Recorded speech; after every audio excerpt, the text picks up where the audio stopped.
তো এই মরিচ দিয়ে ভাত খাবো, বেনানা মরিচ। দেখি খাইতে পারি নাকি। বিশাল বড় একটা মরিচ।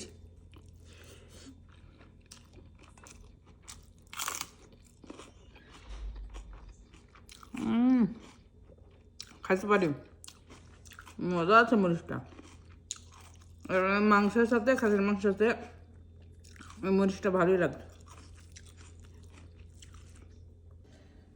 তো কাল থেকে এসে রান্না বান্না করলাম, এই খাসির মাংস রান্না করলাম। খাসির মাংস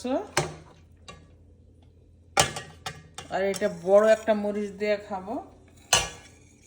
আর এটা হলো শাক দিয়ে চাল কুমড়া আর চিংড়ি শুটকি সব কিছু মিক্সড করে একটা ভেজিটেবল করে ফেললাম, কারণ এত টাইম নাই, তাই এক জায়গাতে করে ফেললাম। এই ফার্স্ট চিংড়ি শুটকি দিয়ে করলাম, তো বেশ স্বাদ হয়েছে। মাই মশলা খুব সুন্দর করে দিছি। হ্যালো, আসসালামু আলাইকুম। তো কাজ থেকে এসে ব্যাকয়ার্ডে তাড়াতাড়ি চলে আসলাম। এক বান্ধবীর বাসায় শাক দিব। বান্ধবী শাক পছন্দ করে, তার শাক নাই তো তাই দিব। এখন দিয়ে পাঠাবো। অনেক ছোট ছোট কলি ধরছিল, অনেক কলি ধরছিল।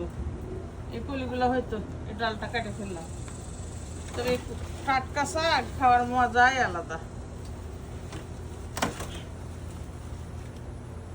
তো এই প্রথম একটা চাল কুমড়া হারভেস্ট করলাম। চাল কুমড়া এবার ছোট জাতের হয়েছে, এই প্রথম তুললাম। এবার চাল কুমড়া আমাদের অত ভালো হয়নি, নাহলে চাল কুমড়ার আমাদের অনেক হয়, মানে কি বলবো, অনেক চাল কুমড়া হয়। সাদা সাদা চাল কুমড়া এখনো আছে আমাদের গ্যারেজে। বিসমিল্লাহ। তো আমি এখন চিচিঙ্গা কয়েকটা হারভেস্ট করব। এবার ফসল খুব একটা ভালো হলো না, তারপরে নিজেদের খাওয়া হয় মাশাআল্লাহ। নিজেদের অর্গানিক জিনিসগুলো খেতে পারি, এটাই অনেক কিছু। এগুলো অনেক।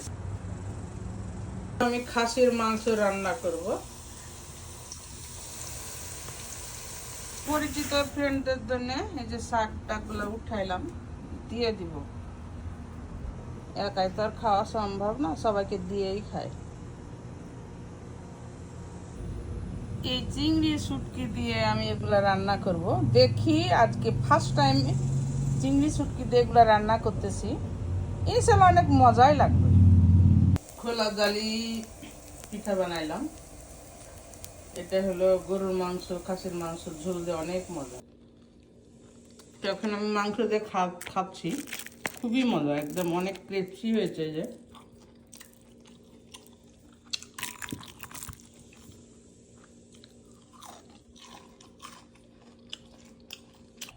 তো বান্ধবী যে বালুশাই মিষ্টি দিছে, অনেক মজা।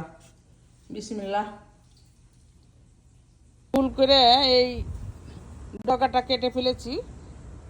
লাউ ধরেছিল অনেকগুলাই, বড় হইতো অনেক লাউগুলা।